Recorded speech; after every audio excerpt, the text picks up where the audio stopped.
ಎಲ್ರಿಗೂ ನಮಸ್ಕಾರ. ದಿನಕ್ಕೊಂದು ಕಥೆಯಲ್ಲಿ ಇವತ್ತಿನ ಕತೆ ಚಂಬದ ಕರಡಿ. ಕಾಡಿನಲ್ಲಿ ಒಂದು ನರಿ ಹಾಗೂ ಕರಡಿ ವಾಸವಾಗಿದ್ದವು. ಕರಡಿ ತುಂಬಾ ಚಂಬದ ಪ್ರಾಣಿ. ಒಂದು ದಿನ ನರಿಯ ಬಳಿ ಬಂದು ಅಹಂಕಾರದ ಮಾತನ್ನು ಹೇಳ್ತಾ ಇತ್ತು. ನಾನು ಉತ್ತಮವಾದ ಪ್ರಾಣಿ, ಯಾರಿಗೂ ತೊಂದರೆ ಮಾಡೋದಿಲ್ಲ, ಮಾನವ ಸಂಕುಲವನ್ನು ತುಂಬ ಗೌರವದಿಂದ ಕಾಣುವುದಾಗಿ ಹೇಳ್ಕೊಳ್ತಾ ಇತ್ತು. ನರಿಯು ತುಂಬ ಬುದ್ಧಿವಂತ ಪ್ರಾಣಿ. ನರಿಯ ಮುಂದೆ ಕರಡಿಯ ಆಟ ನಡೆಯುವುದೇ. ಹಾಗಾಗಿ ಕರಡಿ ಏನೇ ಹೇಳಿದ್ರು ಹೇಗಾದರೂ ಮಾಡಿ ಈ ಕರಡಿಯನ್ನು ಗೇಲಿ ಮಾಡಬೇಕು ಅಂತ ಅಂದ್ಕೊಳ್ಳುತ್ತೆ.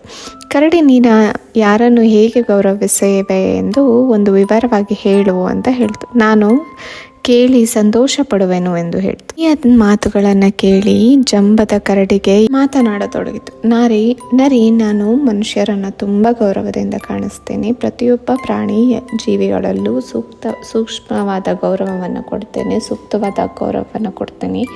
ಕೊನೆಗೆ ಸತ್ತ ಮನುಷ್ಯರಿಗೂ ಬೆಲೆ ಕೊಡ್ತೀನಿ ಅಂತ ಹೇಳ್ತು.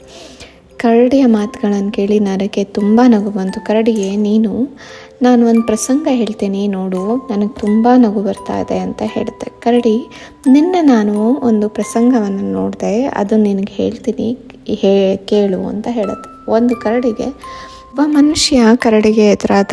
ಆ ಕರಡಿ ಆ ಮನುಷ್ಯನನ್ನು ತನ್ನ ಚೂಪಾದ ಉಗುರುಗಳಿಂದ ಪರ್ಚಲು ಓಡಿತು. ಆ ಮನುಷ್ಯ ತಾನು ತಂದ ದೊಣ್ಣೆಯಿಂದ ಕರಡಿಗೆ ಹೊಡೆದ. ಕರಡಿ ಮನಸ್ಸಿನಲ್ಲೇ ಬೈದುಕೊಂಡು ಪರಾರಿಯಾಯಿತು. ಮನುಷ್ಯ ತನ್ನ ಪ್ರಯಾಣವನ್ನು ಮುಂದುವರಿಸಿದ. ಹೀಗೆ ಕರಡಿ ಮನುಷ್ಯನ ಜೊತೆ ನಡೆದುಕೊಂಡಿದ್ದು ಎಂದು ಹೇಳ್ತು. ಎಂಥ ಮರ್ಯಾದೆ ಮನುಷ್ಯನೇ ಕೊಟ್ಟಿದೆ ಈ ಕರಡಿ ಅಂತ ಹೇಳ್ತು. ಈ ವಿಷಯ ಕರಡಿ ತನ್ನ ಜೀವನದಲ್ಲೇ ನಿನ್ನೆ ನಡೆದಿದ್ದು ಎಂದು ಗೊತ್ತಾಯಿತು. ಆದರೆ ಕರಡಿ ಗೊತ್ತಿರಲಿಲ್ಲ ನರಿ ದೂರದಿಂದ ಈ ಇಬ್ಬರನ್ನು ಹೇಗೆ ಗಮನಿಸ್ತು ಅಂತ. ಕರಡಿಗೆ ನಾಚಿಕೆ ಆಯಿತು. ಮರು ಮಾತನಾಡದೆ ಕರಡಿ ನಾಚಿಕೆಯಿಂದ ವಿದಾಯ ಹೇಳಿ ಹೊರಟು ಹೋಯಿತು.